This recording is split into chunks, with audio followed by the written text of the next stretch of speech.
Certa vez, Jesus estava no templo e foi interrogado pelos fariseus acerca de si mesmo, ou seja, pretendiam jogar Jesus de encontro às leis de Moisés.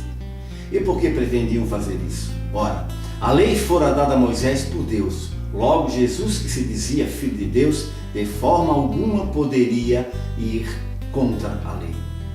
Temos que mencionar que na lei não havia perdão. Por isso Jesus, em Mateus, no capítulo 5, versículo 38, comentou a respeito da lei, dizendo que a lei era olho por olho e dente por dente. E se a lei mandava que toda mulher flagrada em adultério fosse apedrejada, logo Jesus, que se dizia filho de Deus, teria que concordar. No entanto, as pessoas da época ainda não haviam entendido e a humanidade de hoje ainda não tomou consciência que Jesus viera em forma de perdão e de graça, que a lei, além de aprisionar, havia se tornado enferma e que Jesus estava ali oferecendo liberdade a todos os que nele crescem. Que liberdade seria essa então? A liberdade de tão somente crer nele como Filho de Deus. Era isso que as pessoas precisavam conhecer. E quando conhecesse e se realmente cresce, então essas verdades os libertaria.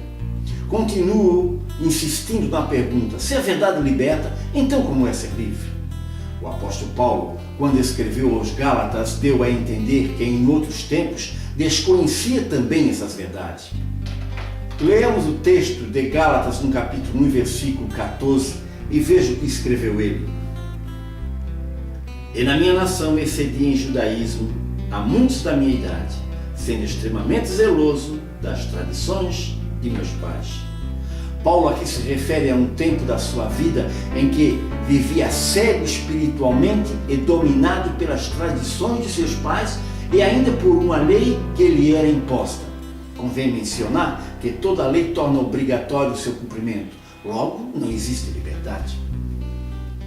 No mesmo livro, aos Gálatas, o apóstolo se declara liberto por Cristo e incentiva os demais a permanecerem nessa liberdade e alerta-os a não voltar para debaixo do jugo da servidão. Veja Gálatas 5:1. Também, lá em 1 Coríntios 7:23, Paulo lembra que fomos comprados por bom preço e que não deveríamos tornar-nos a ser servos de homens. Se analisarmos atentamente a forma de como as pessoas atualmente são manipuladas, chegaremos à conclusão de que hoje as pessoas se tornaram prisioneiras de um regime distorcido e, acima de tudo, ambicioso. É exatamente isso que vemos. As pessoas dizem aceitar a Cristo, porém acabam por colocar sobre os ombros a placa de uma denominação.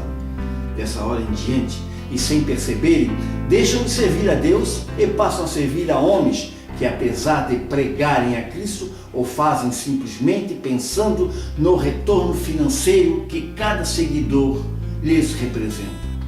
Paulo, já na antiguidade, classificava os homens corruptos de entendimento e que fazia da piedade causa de ganho. Leia 1 Timóteo 6:5. Esse primeiro vídeo trata-se apenas de uma breve introdução a respeito do ato de dizimar. Portanto, gostaria que assistisse os demais vídeos e, após feito isso, tirar sua própria conclusão.